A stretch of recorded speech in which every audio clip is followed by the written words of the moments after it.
Hi everyone.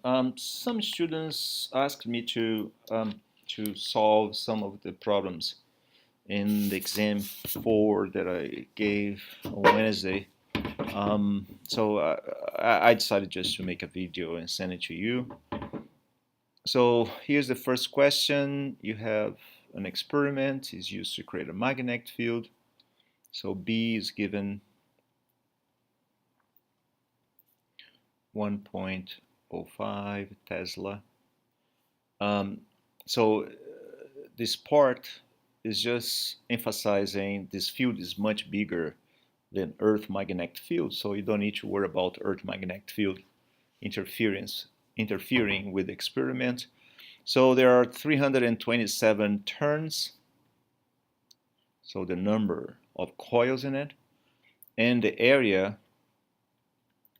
is 43 square centimeters. You always have to be careful about units used, so you have to convert these to meters square, and is rotated in a time interval of 0.03 seconds from a point where its plane is perpendicular to the solenoid magnetic field. So if you have magnetic field like that, the plane of the solenoid is like this. So if you think about a circle, right, perpendicular, so it makes a 90 degrees angle.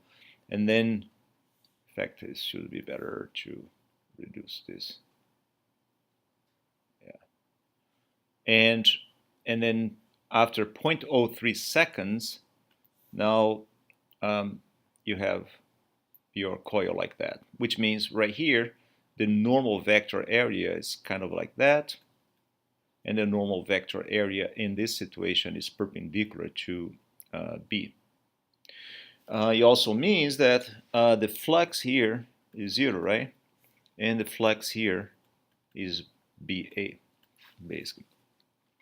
So we want to find the electric motive force. You have to go to Faraday's law, minus N d phi dt. And the rest is pretty much straightforward. Negative 325, and then 327, and then you multiply the field by the area. So final position should be 0, right? Initial configuration should be positive, so we're going to be 0 minus that, and then you have a negative with negative. You divide this by the time, which is what? 0.03, and then the problem is done. So you multiply all of that, you have an epsilon that's positive, but I just wanted the magnitude. So the next question is, if this is part of a circuit that has a resistance, so which means you have this coil, and somehow here it comes out and make a little, thing, right? So you have a resistance R. So epsilon, you go to your Ohm's law, and then you can get the current. So the current is going to be the epsilon you calculated before divided by the resistance. So the second problem, I thought it was my Christmas presents to everyone. So you have a card. In fact, this is an adaptation of a problem that I suggested that you guys should to take a look. In fact, all these problems were suggested problems that I sent through Moodle. So you have a cardboard, which is the winding A, the big one, and you have a smaller solenoid connected to a battery. That's the difference. In the book, the winding way is the one that is connected to a battery, and the winding B is just a winding B. So it had a resistance in here. So what I did, I put a battery, and I put the resistance there, and I have the circuit, right, the switch that enable to close the winding A or not. Again, winding A is not connected to any battery, as you can read in the enunciate. The battery is right here. So if you have a DC battery, the current that goes through this wire is a constant, right? Current.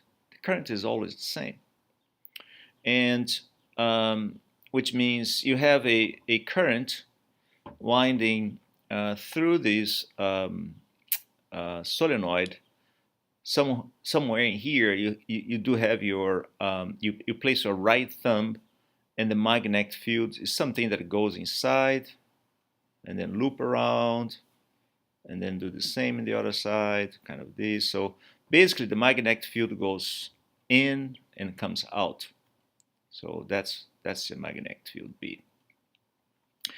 But attention, the current is constant. So this is constant, which means if the current is constant, B is constant as well. And if B is constant as well, it doesn't matter if you close or open or leave it open for a long time and close. It doesn't matter. There is no current here, no matter which situation you look, right? Because the constant is the current is constant. Why? Because the flux is equal to BA. So A is the area of this loop here, right? And area is constant. The magnetic field is constant because the current is constant. So d phi dt, which is d dt of this, is 0. So epsilon is 0, which implies the current is 0.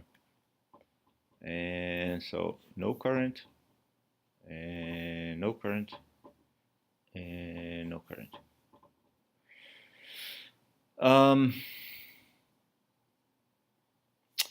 So this is the problem. We did this in class, except the configuration was different, but we did in class. So we have an inductor, and the inductance is given, carries a current in the direction shown, and is decreasing. So, and I try to call your attention, magnitude is always a positive quantity, right? So di dt, that's the magnitude, right? I said the magnitude is di dt. So to be like that, so di dt is something that changes in time, and since it's decreasing, so this is a negative quantity basically, right? Because di is I final minus I initial, and if it's decreasing, the final is less than the initial, and therefore this di is negative. So the first thing we want to find is the self-induced EMF. So the self-induced EMF is defined as negative L di dt, and then you plug negative L, bring your 0.420 Henry. Di dt is going to be negative 0.0345, but even if you mess this up, I wouldn't make a big deal because I'm not asking the direction of anything here. And then you calculate your epsilon in volts.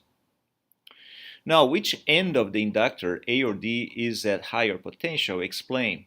So by explain, I mean you have to do the calculation. So how do you do this? Well, see, the current is going like this, right? So you start by saying, okay, VDA, like we did in class, VDA is defined as L di dt. And VDA is VD minus VA. That's the definition of VAB, VA minus VB. So VDA is equal to L, which is, we have that number. It's a positive number. Now, di dt is a negative number. So this is a positive number multiplied by a negative number. You have something that is less than 0, which implies VD is less than VA, right? So VD is less than VA. It means that VA is at higher potential, right? So this is a higher potential than this part over here, because VD is less than VA. By explaining, so you have to do that thing. The exams I received, I didn't see a consistent explanation like that. So now you have a capacitor. This problem is an extra credit. I have students that had communication with God during the exam and were able to pull up some equation, which is it's exciting. I mean, I have light in students. That's very cool. But so basically, what happened is you have a capacitor, because my equation sheet didn't have the equation they used. That's what I'm saying. And you have an inductor, right? That's your final configuration of your circuit. But in the very beginning, you have your capacitor connected to a power supply, right? And when you close the switch, then your capacitor becomes charged, basically. So that when you connect your capacitor to the inductor, that charge is going to start circulating through your circuit. So you're going to have a current, and in case there is no dissipation, your inductor has no resistance, right? So this circulation is going to go back and forth forever. So basically, you have VC and you have VL. So VC plus VL is equal to 0. And VC is given by Q over capacitance. And VL, we just saw, is L di dt. So all of this is equal to 0. So I put it as an extra credit because, you know, it's just, but I had students finding the right answer, communicating with God, so I accepted. But because I'm in a very good mood, I don't know how that equation came. But anyway, so you start that way, and then one way of solving is, well, if I apply a ddt in all of this thing here, right? Then you have 1 over c dq dt plus L d to I dt2 equals 0. And then you divide everyone by L. So you have some equation like that. And your d to I dt squared is equal negative 1 over LC. And the q dt is I. So what you do, you say, okay, if the current is something that has a maximum value, right? E max, I max, I max. Cosine of omega t plus a phase value, I don't know which one it is, then you plug this into this equation to find values for your omega. So how do you do that? So di dt, which is your I prime, is equal negative I max times omega sine of omega t plus phi. And your second derivative of I, which is this term, is negative I max omega square cosine of omega t plus phi. So when you plug this back here, then you have negative I m omega square cosine of omega t plus phi is equal to negative of 1 over LC that multiply I, which is I max cosine of that omega t plus phi. So the cosine goes away, this I max go away. So the first thing you should have done is to find that omega is 1 over square root of LC. That was not in your equation sheet, and unless God is inspiring you, you have to derive. And no one asked me for, a specific equation, otherwise I would give. So you got your omega. The second thing is what you know about capacitors and inductors. So when you plug your charged capacitor in the circuit, the inductor, which previously was not energized, was not experiencing any current, which means that time equals zero, the current in your circuit should be zero because the inductor will hold on that current to zero. That's what the inductors do. They don't want changes to occur. So if at time equals zero, look at this. If at time equals zero, the current is equal to zero, it means this is zero, right? It means that this phase constant here should be pi over 2, right? And we want to find the maximum current. But see, when you charge your capacitor, the charge of your capacitor is CV. This, I assume you knew it because we work a lot on that. So Q initial, the initial charge is CV, and you could then take your value of current, which is I max, cosine of omega t plus pi over 2, and then you do the following. Well, if I integrate this, right? If I integrate this quantity, so what is integral of I? I is dq dt. So, in fact, if you do dq is equal I omega cosine of, no, I mass, I'm sorry, I'm making, so this is in fact I max,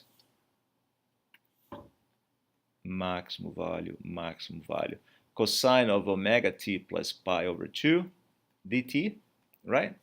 That is the same equation of current. So if you integrate here, then you find the integral of the q is the q, right? Is a q of a given value, and the integral in the right hand side is going to be the maximum current sine of omega t plus pi over 2 divided by omega, correct? So at time equals 0, this is 0, and sine of pi over 2 is 1. So at time equals 0, the charge is equal to I max divided by omega. So your maximum current is omega, which you calculated here, times Q, and Q is CV. So it's a lot of work. So that's why I put as an extra credit. Only if you had time to do it, you could do it. But again, I had psychic students who, okay, remember that, that's fine. That was in my cheat sheet, but this was not. Okay, all right, and that's it. Have fun. By the way, final on Monday we have a makeup exam, and it's not gonna be in S140, but in the Learning Center. And I already sent information to all of you. If you don't, so go check your email because the information is in there. And our final exam is on Wednesday. Final exam is on Wednesday, S140, get there on time. It is based on the last chapters we cover, but it's comprehensive, so you gotta know everything. So let's say makeup exam, kind of a focus all the way to magnetic fields, and the final exam is after that. You gotta know your AC circuits, your phasor diagram. We haven't tested those yet, and this concepts of these different components in a circuit, inductors and capacitors, and how they do. And I would try this final exam to be as as straightforward as I can do. And good luck to all of you.